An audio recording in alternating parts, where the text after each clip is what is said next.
Hey there, folks. Welcome to Spectrum Pulse. We talk about music, movies, art, and culture. And it's a little bizarre. I feel like I caught a bit of a breather this week, where I wound up just ahead enough of my schedule that I was actually able to make some welcome headway on other projects. Hell, that might be true in weeks ahead as well. Release schedule's starting to slow down a bit. But in the meantime, might as well get going here on the Pulse. So we got 7 albums on the docket this week, but let's go back a little bit and talk about From Alice Bag, Sister Dynamite.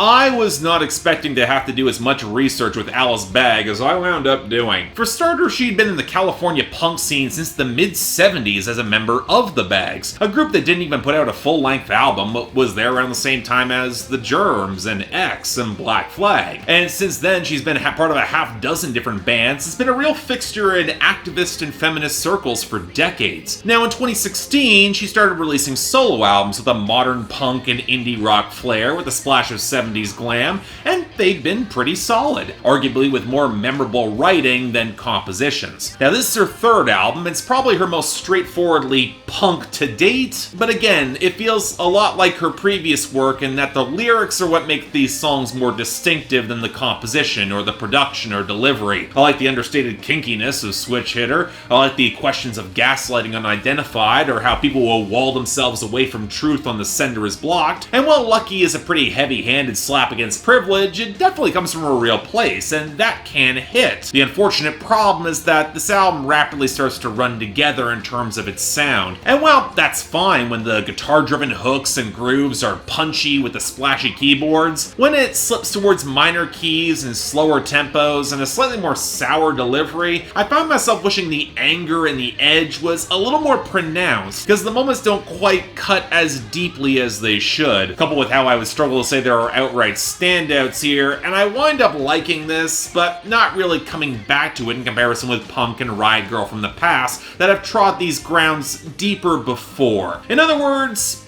yeah, it's good. Strong 6 out of 10. Certainly very likable. Just not quite great, though. Just saying. Next up from Ka, Descendants of Cain. Every now and then, in a square off the fair. Every now and then. Didn't talk, let it air, every now and then. I'm still kind of kicking myself for not covering Ka's last project in 2018 as Hermit and the Recluse called Orpheus vs. the Sirens. A pretty low-key but genuinely great album that, following into this project, is showing a fascinating stylistic lane, exploring and contextualizing some hard-edged gangsta storytelling opposite classical history. I mean, you got samurai, Greco-Roman myth, and on this project, Ka gets outright biblical both in his choice of samples and his hard-bitten parallels, this time highlighting a descendant of Cain who must sin to survive in a hard and brutally unequal world. But Ka also has the wisdom to see not just police corruption, but the flaws among his OGs who couldn't break the cycle, or it might just be a grim reality of his past, but far from where he wants to be. When the summers are this bloody, he just wishes they were shorter. And the biblical parallels are an apt fit, not just for how unforgiving some of the Old Testament stories can be, but about how vocational Ka seems to treat his art and his hustle in his serious-minded pursuit of higher-minded goals, but also aware that he's done through the same sort of street-level storytelling in reality that serves as a very harsh juxtaposition to the literature he's sampling, referencing, and quoting. And there is an irony in how he says he's not that creative in telling those street-level stories. Have to intensify their reality, because there are some who will see his repeat of classical literature, dusty samples, touching horns, and ominous guitars, the slow flow, and limited percussion is kind of formulaic for him, and yet because with nearly every single line there's a double meaning or interweaving metaphor. The pen game is so sharp, where the flow has to be slower to absorb and meditate on every point. And just when you think it's starting to get stale, even though it is pretty short, or at the very least kind of monastic to the point of emotionlessness, although the tension and restrained emotion in his delivery and writing definitely comes through with repeated listens, but then we get the closing track as an ode to his wife, his mother, and his late friend, and it recenters a lot of that human element, why he's doing all of this. Now, like a lot of Ka projects, it does feel a bit niche. It's slow, meditative, short on hooks. There are a few points where it can start to feel a bit repetitive, and as someone who knows way too much about the Bible, I think there was more he probably could have tapped, especially in highlighting some of the moralistic hypocrisy. But like with his past couple albums, there's little else that fits this mold so well, and thus it absolutely rewards a lot of repeated listens. So yeah, late 8 out of 10. Absolutely recommended. You're not going to hear much else like this. Next up, from the Hirsch Effekt, KOLLAPS.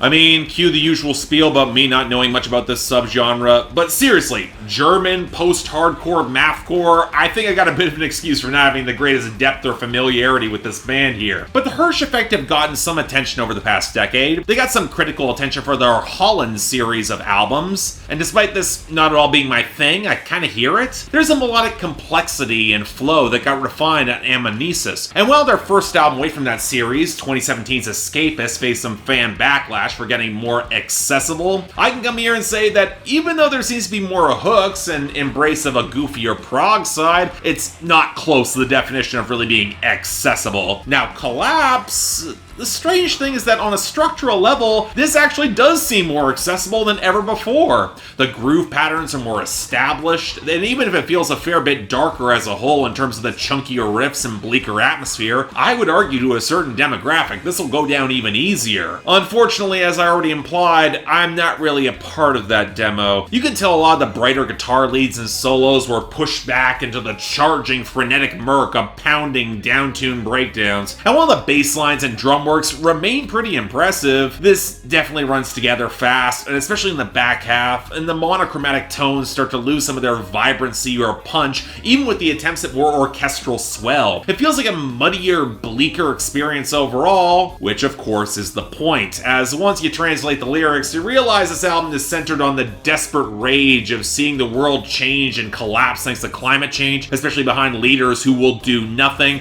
a populace that can't be primed to action, and no real exit strategy. And this leads to some potent moments, like the flash forward to a post-apocalyptic scene on Domstall, where children ask why previous generations didn't do something, or the call for some form of urgent, what do you have to lose action on the more atmospheric final tracks. But on the flip side, this is an album that tips towards nihilism a little bit too often, and there's that odd anti-automobile song Belen that feels really ham-fisted, but also kind of missing the mark. Again, I feel obligated to mention that between the language difference and this emphatically not being my genre, I might be a bit out of my depth again, but I also don't quite think this is the Hirsch Effekt's strongest work, and the appeal is definitely lesser, so light 6 out of 10, if you're curious. Next up, from Sojourner, Premonitions.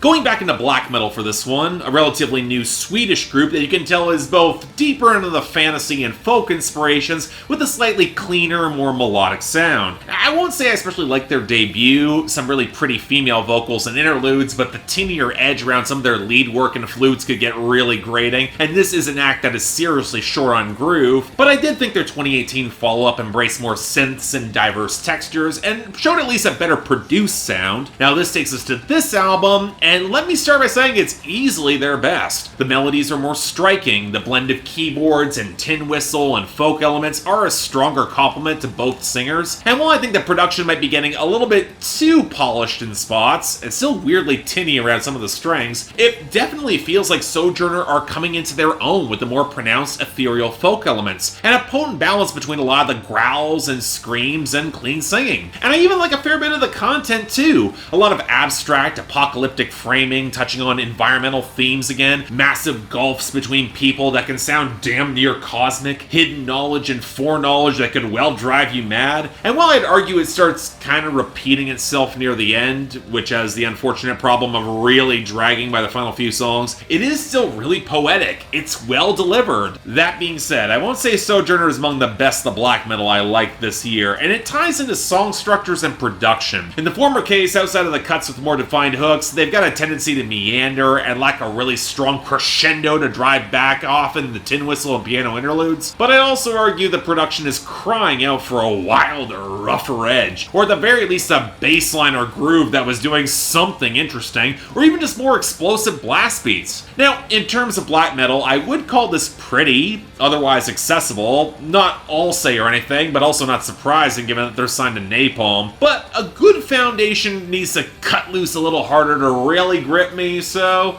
very strong 7 out of 10, still worth hearing. Next up from Randy Rogers and Wade Bowen, Hold My Beer Volume 2. What hurts me the most is she left me for a rodeo clown.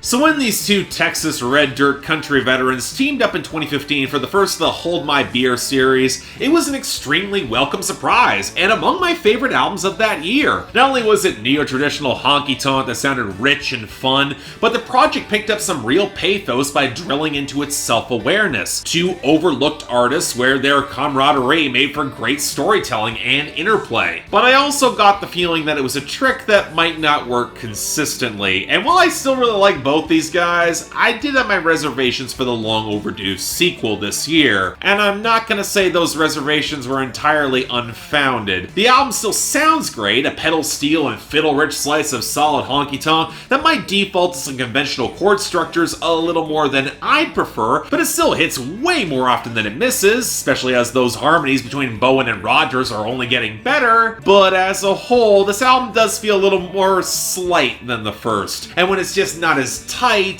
the looseness and breezy sense of humor can feel a little flabbier than it should. Part of this is how the album doesn't have the same thematic focus or heavyweight cuts like El Dorado that gave the first collaboration some real weight. I mean, it was defensive in justifying its own existence, but that was proof it worked. But here, the fight has been won more comfortably, and the lightweight storytelling does feel a little bit more like a victory lap. Two stubborn guys winning in a scene even as the world seems to be changing around them, which probably crystallizes the best on This Ain't My Town, or Ode to Ben Dorsey with Shooter Jennings as a tribute to all the roadies out there. Kind of like Pistol Dave, but played sincerely. And sure, this can make for a rollicking good time, but like the last Randy Rogers Band album, it can start to feel a bit formulaic, maybe even self-satisfied, especially when they're playing the Take Your Girl parable with her, and a lack of greater melodic and production diversity means that some of these songs run together, even if the band once again shows a lot of flair and a lot of style. I'm confident this will kill live when we get back to that. But as a whole, look, I'm an easy mark for this sort of sound, and I do think it's very good, but the beer I'm holding is starting to lose a little bit of carbonation. That's all. Strong 7 out of 10. Worth hearing though, check it out. Next up from Hayley Williams, Petals For Armor.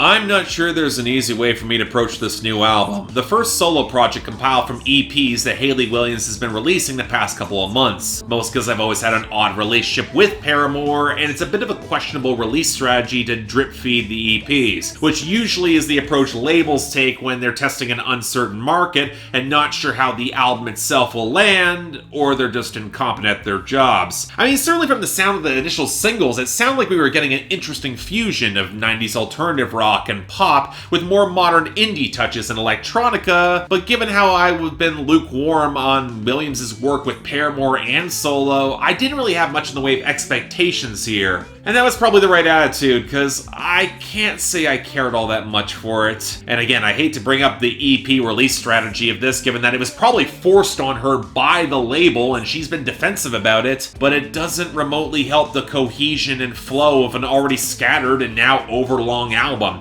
This is a project that absolutely could have been trimmed back a little. I mean, I cited 90s alternative as the initial influence, but that actually fades pretty quickly in favor of some of the jazzier side of mid-2000s adult alternative, a bit of new wave, some really striking parallels to the percussion-heavy cuts from Fiona Apple, but most strikingly, a lot of sophistopop. And the collage of influences leads to an odd fit. It doesn't quite have the edge or smolder of any rock angle, but the thick, often overwhelming bass presence against an almost buttery mix doesn't really develop much in the way of subtlety, which also doesn't clearly match compositions that are going for that sort of restraint. It doesn't help that the majority of the lead melody lines are pushed to Williams' voice, and I'll admit at the subtler moment she sounds really good, but she's not exactly a tight or intense vocal presence, and that louder, yelpy moments don't flatter her delivery, or just leave me wishing the guitars had some more bite to back her up. And I can go on with how a lot of the production feels kind of jerky and uneven. Nearly all the filters layered over the percussion and vocals feel like mistakes, and only serve to detract from more of a promising organic vibe. But you don't focus this much on the lead without looking at the lyrics, and I gotta be honest, I'm not wowed. This has been a consistent issue I've had with Paramore for years now, and how the writing can feel pretty basic and arch, and there's a lot of Paramore still surrounding the release in terms of production and co-writers, but the feel I get here is more that the basic poetry carries a lot more internal weight for the author than was conveyed to the audience. Not to say there isn't an arc here. This is an album that focuses on a lot of healing and renewal and fighting depression and angst from her divorce and then finding new love. And the symbolism we do get is coaxed through a very soft feminine lens. The title is pretty on the nose here, and that's okay. But as I said, it can feel a little bit basic at points and kind of underdeveloped if you've not bought into Williams as a performer. I cited Fiona Apple, but the more exact parallel might be Choir the Mind by Metric frontwoman Emily Haynes in The Soft Skeleton from 2017, which captured a very similar meditative arc and feel with more robust poetry, better production, hell, even better hooks and melodies. Now that said, for a first-time solo venture, I don't dislike this album, but I'm just kind of lukewarm on it, which paradoxically might fit the vibe even more, but still leaves me with a 6 out of 10. If you're curious, it's worth hearing. Check it out, maybe? And finally, from Kehlani, it was good until it wasn't. This love is toxic. All these kisses and hugs and not shit.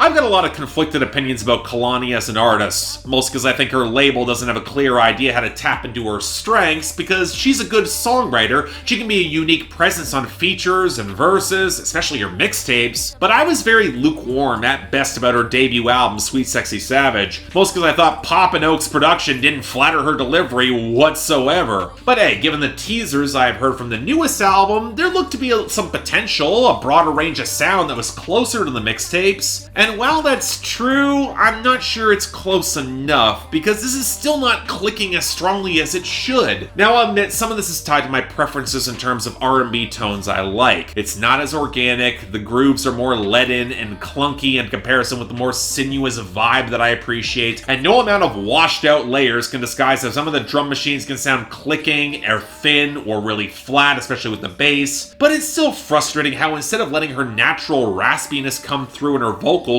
or give her the space she needs, a lot of producers just warp and flatten Kehlani's voice against a watery mix with a lot of overdubs, which can then sound very thin and cheap, especially when added to the backing vocals that are as loud as her lead. Hell, compare how Jhené Aiko's vocals are mixed and mastered on Change Your Life versus how Jhené sounds on Chilombo, and considering how similar their lanes can be in R&B, the more metallic tones that Kehlani is stuck with, they just don't have the same richness to me. And this does not help the project's flow, which can seem kind of jerky and lumbering in spots without a natural arc in the content, most of which features an ugly back and forth between Kehlani and various exes, which doesn't mean the writing is bad. In fact, Kehlani's quiet strength comes in the added subtext of being very much aware of all the messiness around her, and almost daring the audience to judge her humanity and open sexuality and insecurity, especially given how hard she will judge herself and a lot of the roots of their insecurity that they're projecting on her. Now that being said,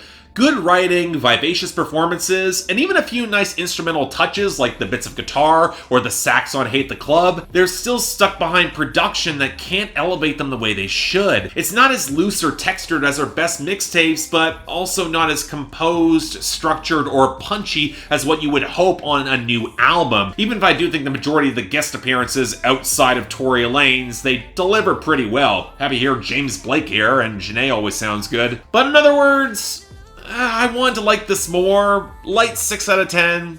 Just kind of okay. Should be better though. But yeah, thanks a lot for watching. If you'd like to like and subscribe, I'd be more than grateful. I had more to say on some of these albums than I expected I would, but hey, comments are down there. I'm sure I said something controversial.